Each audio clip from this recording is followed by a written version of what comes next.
and all the other issues we had faced during my tenure. Although I didn't realize it that day, I've since come to think of that brief encounter with Richard Pearl as the moment when these two dominant themes in my professional life first intersected. Growing up in the New York City borough of Queens, the son of working-class immigrants, I never would have imagined that I would find myself in such a position. I aspired to a career in government, but never gave a moment's thought to a life in the hidden world of intelligence. Yet somehow, through a series of unexpected occupational twists and turns, I found myself in the wilderness of mirrors. As a career path, intelligence is equal parts thrilling and frustrating because, by definition, it deals with the unclear, the unknown, and the deliberately hidden.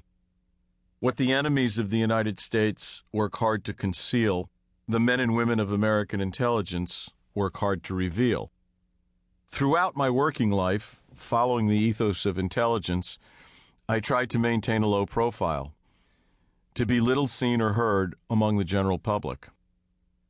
When I left government, I felt a need to step back for a little while, to think before I wrote or spoke. Having benefited from time and perspective, I've come to believe that I have an obligation to share some of the things I learned during my years at the helm of American intelligence. I felt I owed it to my family, to my former colleagues, and to history to say what I could about the events I have observed. This memoir relies on my recollections of a tumultuous period in our nation's life. No such undertaking is completely objective, but it is as honest and as unvarnished as I can make it.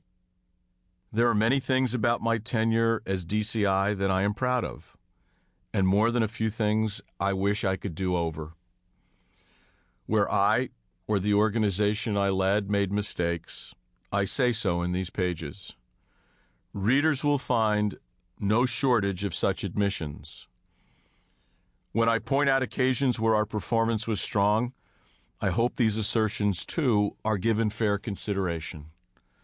This book reflects how things appeared to me as I found myself literally at the center of the storm.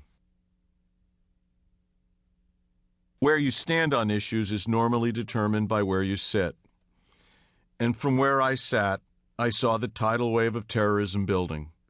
From where I sat, I also saw a small group of underfunded and lonely warriors swimming against this tide, out there all alone, warning, deterring, disrupting, and attempting to destroy a worldwide movement operating in nearly 70 countries and bent on our destruction. This is the story of how we saw the threat, what we did about it, what was proposed and not done, how our thinking evolved, and why the men and women of the Central Intelligence Agency were ready with a plan of action to respond forcefully to the loss of 3,000 American and foreign lives. This is also a story about how we helped disarm a rogue nation of its weapons of mass destruction without firing a shot, and how we brought to justice the most dangerous nuclear weapons proliferator the world has ever known. It is a recounting of efforts to bridge historic differences between Israelis and Palestinians and give to diplomats a chance to seek a political solution to an age-old crisis. It also is a cautionary tale of threats still uncountered that would make the attacks of September 11th pale in comparison. Senior-level people in both the administrations in which I served, Clinton and Bush, tried to do what they saw as best for America. Their results and methods can and should be debated, but not their motives. And when it comes to the U.S. government's handling of Iraq, there are few heroes in Washington, but plenty on the ground in that troubled country. When it comes to the war on terror, though, there are plenty of heroes in Washington and elsewhere around the world.